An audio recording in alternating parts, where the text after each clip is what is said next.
بغیر اس کے کہ تم کسی کے سامنے دست سوال دراز کرو. تو سخت مسمت ہے. اور خاص طور پر بیگری جو ایک انسٹیٹیوشن بن گیا ہے، ایک پیشہ بن گیا ہے، وہ تو اسلام کی تعلیمات کے منافی ہے. اور جس طرح کی ہم خیرات بانٹتے ہیں، 5 روپے کا نوٹ دے رہے ہیں مانگنے والوں کو مسجدوں کے باہر، سمجھ رہے ہم نے حاتم طائی کی خبر کو لات مار دی، حالانکہ حقیقت میں آپ انسٹیٹیوشن آف بیگری کو سپورٹ کر رہے ہیں. کسی ایک کو لے لو، آؤ چلو مجھے اپنا گھر دکھاؤ، مجھے بتاؤ تم واقعی اس قابل ہو یا نہیں ہو، اور پھر اس کی مدد کریں، لمسم کریں. پھر وہ 5 روپے نہیں ایسی دیں کہ وہ کچھ اپنے پاؤں پر کھڑا ہو سکے. میں نے 1 روپیہ نہیں کہا کہ 1 روپیہ تو اب کوئی شے نہیں رہی، لیکن یہ کہ 5 روپے کا نوٹ بھی آپ نے تقسیم کرنے شروع کر دیے، یہ کیا ہے؟ السائلین وفی الرقاب. لیکن دوسری طرف سائل کو جھڑکنا نہیں ہے. اما السائل فلا تنہر، جھڑکو نہیں. اچھا بھائی نہیں، معاف کرو، میرے پاس اس وقت آپ کی مدد کے لیے کچھ نہیں ہے، میں کچھ نہیں کر سکتا. تو ان دونوں کے درمیان اصل میں معاملہ ہونا چاہیے. بلکہ یہاں تک بھی فرمایا سائل کو ضرور دو، چاہے وہ گھوڑے پر سوار ہو کر تمہارے دروازے پہ آیا. کیا پتا اس کی واقعی الجھن کیا ہے. تو سوال کی مذمت اور سائل کو جھڑکنے کی ممانعت. حتی الامکان خالی ہاتھ نہ لوٹاؤ. اس نے اپنی عزت نفس اپنی ہتھیلی پر رکھ کر تمہاری سامنے پیش کر دیا، اسے ٹھوکر نہ مارو. لیکن جیسا کہ میں نے عرض کیا، یہ انسٹیٹیوشن آف بیگری جو ہے یہ ایک علیحدہ شے ہے، بالکل اس کا اس سے کوئی تعلق نہ سمجھیے. وفی الرقاب، رقاب جمع ہے رقبہ، گردن. فک رقبۃ او اطعام فی یوم ذی مسغبۃ یتیما ذا مقربۃ او مسکینا ذا متربہ. فک رقبۃ، کسی کی گردن چھڑا دینا. اس وقت سب سے بڑی اپلیکیشن اس کی تھی غلاموں کو، کنیزوں کو اپنے پیسے سے خرید کر آزاد کر دینا. بہت بڑی نیکی، بہت بڑی نیکی. اور حضرت ابو بکر رضی اللہ تعالیٰ عنہ کے دفتر فضائل میں سب سے اونچا کام یہ ہے کہ جن غلاموں کو اور جن کنیزوں کو ستایا جا رہا تھا، their owners, their masters، ان کے آقا کو حق حاصل تھا، جو چاہے کریں ان کے ساتھ. قتل کرنے کوئی پوچھنے والا نہیں ہے. میں پہلے بھی عرض کر چکا ہوں، میری ملکیت ہے، جیسے میری بکری میری ملکیت ہے، میں نے اس کو ذبح کیا، گوشت کھا لیا، تم کون ہوتے ہو پوچھنے والے؟ میرا غلام تھا، میں نے قتل کر دیا، تم کون ہو پوچھنے والے؟ ان کو حضرت ابو بکر نے خرید کر آزاد کیا اور منہ مانگے دام دیے. حضرت بلال کے لیے امیہ ابن خلف نے اتنی بڑی رقم مانگی، حضرت ابو بکر نے کہا ٹھیک ہے لو. باپ نے کہا بھی ابو قحافہ نے، ابو بکر کو کوئی غلام خریدنا ہی تھا تو کوئی طاقتور آدمی جو کام آ سکے کہیں، اس کو خریدنا چاہیے. انہیں کیا پتا ابو بکر کس لیے خرید رہا اور کس کے لیے خرید رہا ہے. آج کے دور میں اس کی اپلیکیشن ہوگی. کوئی شخص جو ہے اگر قرض میں اس طرح جکڑا جائے کہ لاکھ ہاتھ پاؤں مارے نکل نہیں سکتا، اس کو کوئی لمپ سم مدد دے کر اس قابل کیا جائے کہ وہ پھر اپنے پاؤں پر کھڑا ہو جائے. یہ نہیں کہ اسے آپ ہر مہینے کچھ رقم دیتے رہے مینٹیننس کے لیے، نہیں. اس سے تو وہ اسی پوزیشن میں رہے گا. یہ بعض مائنورٹی کمیونٹیز کے اندر یہ معاملہ موجود ہے. کوئی بھائی اگر گر گیا ہے کاروبار میں تو اس کی پھر ایسی مدد کی جائے کہ وہ پھر آپ کی صف میں آ کر کھڑا ہو جائے. Respectable members of your community وہ اس شکل میں پہنچ جائے. یہ بھی فک و رقبۃ اس کی ذیل میں آج کل آئے گا. اب اس کے بعد آیا وَأَقَامَ الصَّلَاةَ وَآتَى الزَّكَاةَ. یہ دو کیا ہیں؟ یہ عبادات کی شکل میں 2 ستون ہیں جو ان 2 چیزوں کو سپورٹ کرتے ہیں جو اب تک بیان ہوئی ہیں. ایمان کو تازہ رکھنے کے لیے نماز قائم کرو. ہر نماز ایمان کی تجدید ہے. اقیم الصلاۃ لذکری، نماز قائم کرو میری یاد کے لیے.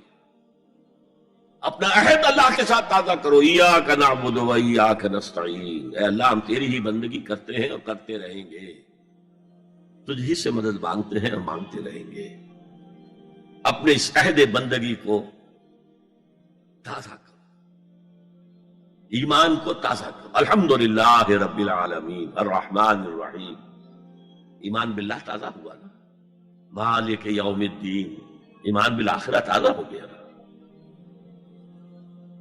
یہ ہے ایمان کو قائم رکھنے کے لیے، نیکی کی اس روح کو برقرار رکھنے کے لیے اللہ تعالیٰ کی طرف سے یہ ستون ہے. الصلاۃ عماد الدین، دین کا ستون ہے یہ نماز. اس بحث میں اس کا مقصد کیا ہے وہ میں نے بیان کر دیا. بعد میں کیوں آ رہا ہے؟ لیکن اصل شے ہے ایمان، اور ایمان کو سپورٹ کرنے والا ستون ہے نماز. عملی نیکی میں اصل شے ہے ہمدردی، ہمدردی میں مال خرچ کرنا، اور اس کے لیے ستون ہے زکوٰۃ. کم سے کم یہ 2.5% تو نکالو، بوتل کا کارک تو کھل جائے. پھر اور بھی دو، اور بھی دو، اور بھی دو. یہ تو اوبلیگیٹری ہے، یہ تو فرض ہے، یہ تو لازم ہے. لیکن مقصد کیا ہے؟ اس کو جو سمجھ لیا بس یہی زکوٰۃ ہی ہمارے ذمے میں ہے، وہ بڑے مغالطے میں. حضور نے فرمایا صلی اللہ علیہ وسلم، ان فی المال حقا سوى الزکوٰۃ. اے مسلمانوں، یہ نہ سمجھنا کہ بس زکوٰۃ ادا کر دی تو تمہارے مال کا سارا حق ادا ہو گیا. ان فی المال حقا سوى الزکوٰۃ، تمہارے اموال میں حق ہے اللہ کا زکوٰۃ کے علاوہ بھی. اور پھر آپ نے یہ آیت پڑھی، وَآتَى الْمَالَ عَلَىٰ حُبِّهِ ذَوِي الْقُرْبَىٰ وَالْيَتَامَىٰ وَالْمَسَاكِينَ وَابْنَ السَّبِيلِ وَالسَّائِلِينَ وَفِي الرِّقَابِ وَأَقَامَ الصَّلَاةَ وَآتَى الزَّكَاةَ. یہاں آتا زکوٰۃ تو ہے ہی ہے، اس سے پہلے جو آ رہا ہے یہ سرپلس ہے، اس سے آگے کی بات ہے، یہ ایڈیشنل ہے.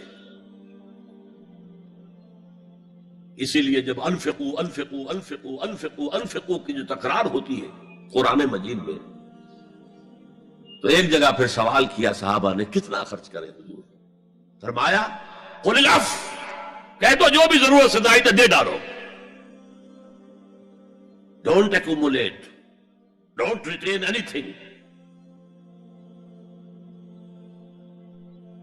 ایک بات آپ سے کہوں، آپ کچھ چونک جائیں گے. حضور نے کبھی زکوٰۃ دی؟ کبھی نصاب کے بقدر پیسہ آپ کے پاس جمع ہوا کہ آپ پر زکوٰۃ واجب ہوتی؟ کیسی عجیب بات ہے. ارکان دین میں سے ایک رکن سرے سے غائب. کبھی آپ نے مال رکھا ہی نہیں. حضور کا اسوہ ہم جانتے ہیں، مسواک کر لی ہے، پانچے جو ہے ٹخنے سے اوپر کر لیے ہیں، یہ اسوہ ہے. ہاں ہے، یہ بھی ہے، ٹھیک ہے، سنت ہے. اسوہ تو یہ ہے. اور صرف آپ کا نہیں، جنہیں ہم کہتے ہیں فقراء صحابہ، ابو ہریرہ، ابو ذر، سلمان فارسی، علی رضی اللہ تعالی عنہ اجمعین، یہ فقراء صحابہ میں سے تھے. کبھی کچھ نہیں رکھا اپنے پاس. میں نے بتایا تھا آپ کو شاید کہ حضرت علی کی جب شادی ہو رہی تھی حضرت فاطمہ سے کوئی مکان تھا ہی نہیں، کہاں لے کے جائے. ایک انصاری نے ایک ہجرہ دیا ہے اپنے مکان کا، اس میں حضرت فاطمہ ودا ہو کر گئی. He didn't have any home. ابو ذر وہ تو دوسری انتہا کو چلے گئے تھے.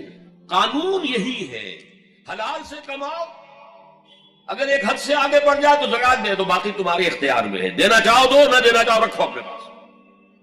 قانون اس سے زیادہ آپ کو پابند نہیں کرے گا. کبھی بھی آپ نے جبر نہیں کیا، ایمرجنسی میں بھی جبر نہیں کیا. ایک واقعہ آتا ہے کہ حضور کو کئی وقت کا فاقہ تھا. تھوڑی دیر کے بعد حضرت ابو بکر آئے، آپ نے چہرے سے پہچان لیا کہ فاقے سے. پھر حضرت عمر آئے، پہچان لیا کہ فاقے سے. شاید حضور خود اپنے لیے نہ اٹھتے نہ جاتے، اپنے دونوں ساتھیوں کو لے کر ایک انصاری کے باغ میں پہنچ گئے. انصاری کی عید ہو گئی، فوراً لا کر اس نے کچھ کھجوریں، کچھ انگوروں کے گوشے رکھے. اس کے بعد وہ دوڑا چھری لے کر کسی جانور کو ذبح کرنے کے لیے. یہ ساری تفسیریں میں کیا بتا رہا ہوں. مال یہ نہیں تھا کہ مدینے میں سبھی فاقے سے تھے، موجود تھے جن کے پاس مال تھا، لیکن جبرن آپ نے کسی سے کچھ نہیں لیا. جب وہ چھری لے کر چلا، فرمایا دیکھنا کسی دودھ والے جانور کو نہ ذبح کرنا. بہرحال کچھ دیر کے بعد وہ گوشت پکا کر لایا، روٹیاں رکھی. اس کے بعد حضور نے ایک روٹی پر چند بوٹیاں رکھ کر کہا یہ عائشہ کو دے آؤ، اسے بھی کئی وقت کا فاقہ ہے. اور پھر حضرت عمر کی طرف رخ کر کے کہا عمر یہ ہے وہ نعمتیں جس کا حساب دینا پڑے گا اللہ کے ہاں. وَأَمَّا بِنِعْمَةِ رَبِّكَ فَحَدِّثْ. اور یہ جو فرمایا گیا الہاکم التکاثر میں نعمتوں کا حساب لیا جائے. وَلَا تُسْأَلُنَّ يَوْمَئِذٍ عَنِ النَّعِيمِ. فرمایا یہ نعمتیں ہیں. یہ ہے اصل میں انفاق کا معاملہ. آپ کے اس پر چھوڑ دیا گیا ہے. جتنا بھی آپ میں جذبہ ہے، جتنا بھی آخرت کا یقین ہے، اتنا ہی آپ پسند کریں گے کہ آخرت کے بینک میں جمع کرائیں، یہاں کے بینکوں میں کیوں جمع کرائیں. یہاں کتنا دے دیں گے آپ کو؟ 10%، 20%. وہاں 700% ملتا ہے. 700% نہیں، 7,000، 700 گنا. Why to keep it in these banks? حضرت مسیح کا جو پہاڑی کا واس بہت مشہور ہے، سرمن آف دا ماؤنٹ. بڑے پیارے الفاظ ہیں. میں آپ سے اپنا تاثر عرض کیے بغیر نہیں رہ سکتا. جہاں تک مواعظ کا تعلق ہے، جو حضرت مسیح کے مواعظ آئے ہیں، ان سے اونچے واعظ کوئی ممکن نہیں. اسی میں یہ جملہ بھی ہے، دیکھو اپنا مال زمین پر جمع نہ کرو. جہاں چوری بھی ہوتی ہے، ڈاکہ بھی پڑتا ہے، کیڑا بھی خراب کرتا ہے. آسمان پر جمع کرو، جہاں نہ چوری کا اندیشہ، نہ ڈاکے کا خوف، نہ کیڑا خراب کر سکے.